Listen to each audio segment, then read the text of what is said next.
Okay, so we just flew these two beautiful, fantastic little 500 millimeter Volantex warbirds. I don't remember what series.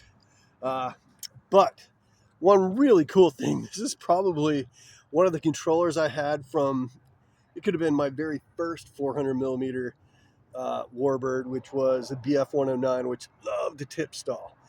Horrifying little airplane, but that was my first one. This very well could be the same controller because they're all the same. They all work exactly the same, and they can all work on the same aircraft at the same time. You don't have to switch between anything. They're all, it's very cool. It's magic. So, electrical magic. So let's talk about these two. This guy, absolutely amazing in even the beginner mode. It's really, really snappy. It can almost do really good hammerhead stalls. It can climb really quick.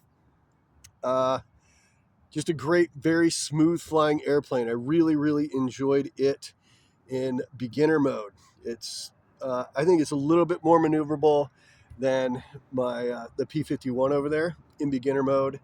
In intermediate mode, it's also a lot of fun, but not quite as good as the P-51 over there. The P-51 really excelled in the not beginner mode, the center position on the controller. So you have this little guy here, forward, all the way forward is beginner, middle is intermediate, and then all the way back is horrifying expert mode. Don't use that. It's scary. Don't use that one. Yeah. So in expert mode, when I put that all the way that way, it's nearly uncontrollable, which, that's Corsair for you. But going back to the center or intermediate or beginner, super fun. I actually think I like this one better in beginner mode. It's just a lot of fun, super smooth flyer. The P-51, on the other hand, it's got a little more authority, a little snappier, um, and in beginner, not as smooth a flyer though as the Corsair over there. This one in intermediate mode is fantastic. It is so fun to do hammerhead stalls. It'll climb. It's got an amazing climb rate. Interestingly, I typically am about half throttle to maybe 2/3, 3/4 throttle. Rarely go full throttle. I don't. I like to save batteries. Um, this one in expert mode, again, all the way back, is actually flyable. I flew it for a few minutes on expert mode, and it worked really, really well. Well, let me rephrase.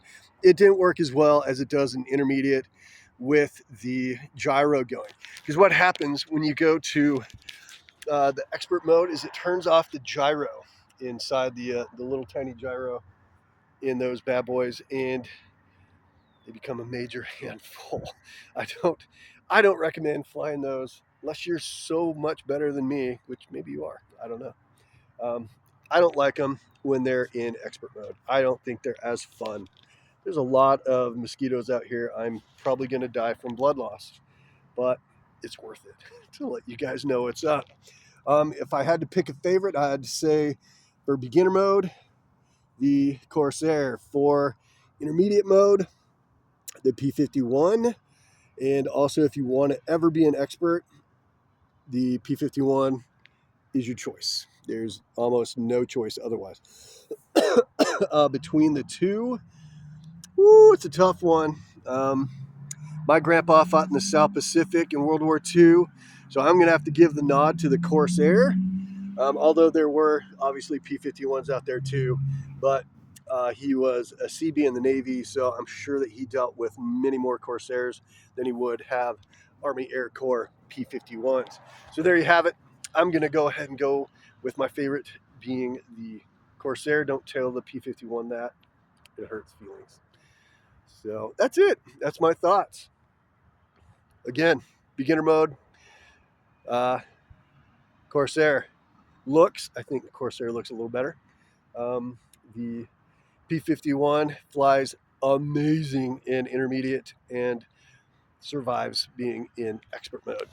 So again, have fun. These are the 500 millimeter Volantex, cost about 150 bucks.